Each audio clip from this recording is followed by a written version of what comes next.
It used to be politics was here and these other things were here, and now people are pushing politics and it's seeping into all these other things that used to be the rest of your life. You can't escape it. Whether you like President Trump or not, he probably was the reason that you went to the ballot box. Sure, you tuned in to see if Texas might actually elect a Democrat to the Senate, or to see if Georgia would elect the country's first black female governor. Maybe you followed Florida to find out what hints it could offer about 2020. But on election night, Americans came together to learn just how divided we really are. Hey, you voted today? Today's election day, and I'm feeling cautiously optimistic that Andrew Gillum tonight is going to be the governor-elect of the state of Florida. I can't say it for sure just because, I also thought Hillary Clinton was gonna be our next president. Yeah, I've written 26 books. This is just one of them.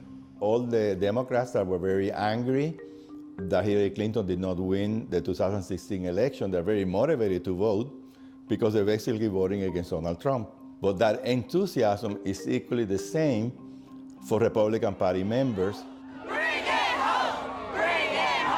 Just like that, Gillum swells back to 182,000 vote lead with 66% of the vote in. I actually met Andrew Gillum several years ago. I've asked him before about why he decided to run for governor, and he said, I'm tired of having to choose between a Republican and a Democrat that's running as Republican light, and so he's run as an unapologetic progressive. When I was captured in Cuba, they took my picture with my brother. When I was 17 years old, I invaded Cuba, the Bay of Pigs. I was captured, I was tortured. So obviously the issue of socialism and communism is an issue that motivates me to vote. I'm afraid that American people are completely blind to what's going on here. Just look around. Look at all the potential candidates of the Democratic Party. We recognize that, we didn't win it tonight. I can guarantee you this. I'm not going anywhere. We're gonna fight. Trump played the same role in this election that he's played since the 2016 election, and as president, I think he was polarizing and divisive. I think he motivated both Democrats and Republicans to turn out, but hopefully we've elected both Democrats and Republicans this year that will rise above that type of rhetoric and divisiveness. About 15 minutes ago, I spoke with Andrew Gillum, and he very graciously conceded the election. What is it? What happened? He conceded! Who? Oh, Gillum concedes. Oh my God! Oh, wow. Having a Republican governor is very helpful to the president if he chooses to run for re-election or any other Republican. No Republican president can enter the White House if he doesn't win Florida. It's just as simple as that. We do the Trump sign victory, right? Yes. My faith is still resting on the chance to address you as governor of the great state of Florida. Let's count every vote. Let's count every vote.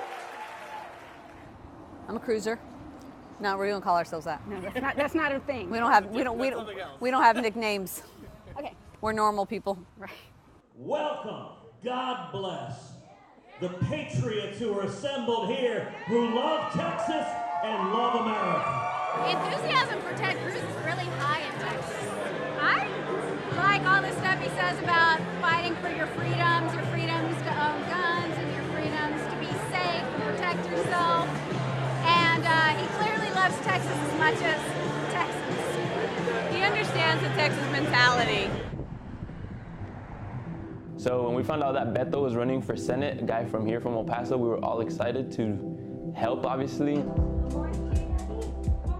We come from an immigrant family, and I love that he sees the immigrants as human beings, and he sees that they're here to make a better life for themselves.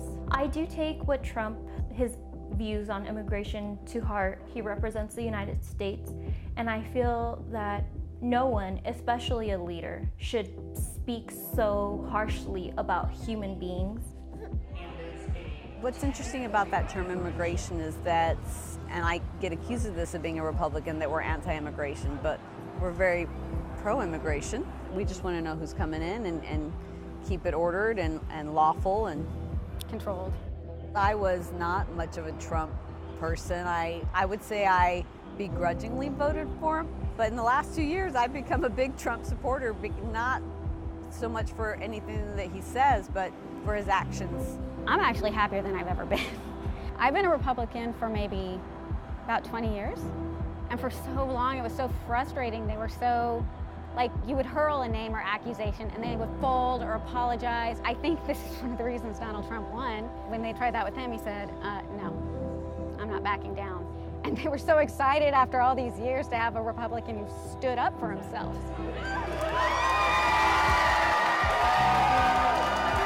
Ted Cruz is going to win his Senate re-election campaign, and we are two very happy girls. Very happy. I'm as hopeful as I have ever been in my life, and tonight's loss does nothing to diminish the way that I feel about Texas or this country. The fact that the election was so close says a lot about where Texas is right now. I was out there supporting Beto specifically because I know he would have been the better option for my baby growing up. All we can do is move forward, keep hoping for a better tomorrow.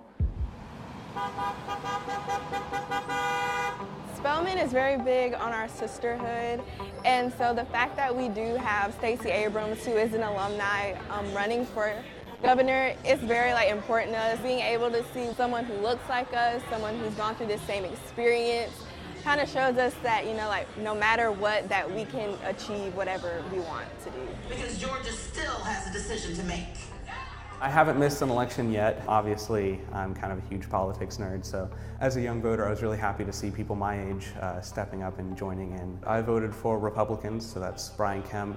Every president, regardless of whether or not they're on the ballot, plays a big role in a midterm. Obviously, we saw President Trump coming and campaigning for Republican candidates. And I want to thank you for your huge endorsement in the primary. It made a big difference. It was interesting seeing Georgia as kind of a national battleground like that. We believe our chance for a stronger Georgia is just within reach.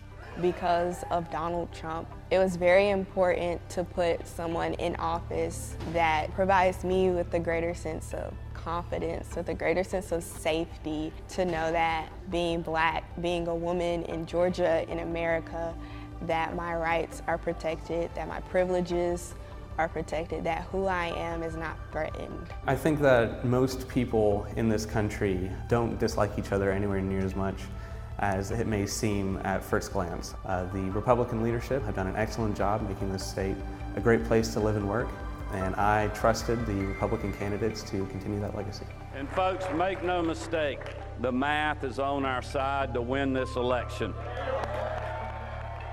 But election night didn't end at the stroke of midnight, or the next day, or even that week. Stacey Abrams refused to concede in Georgia, and Florida's recount saga gave everyone deja vu. Yet three things were crystal clear. Democrats now controlled the House, Republicans had the Senate, and the race for 2020 was on. It's really become more of a sport than a job to run the country. It's become a game to win.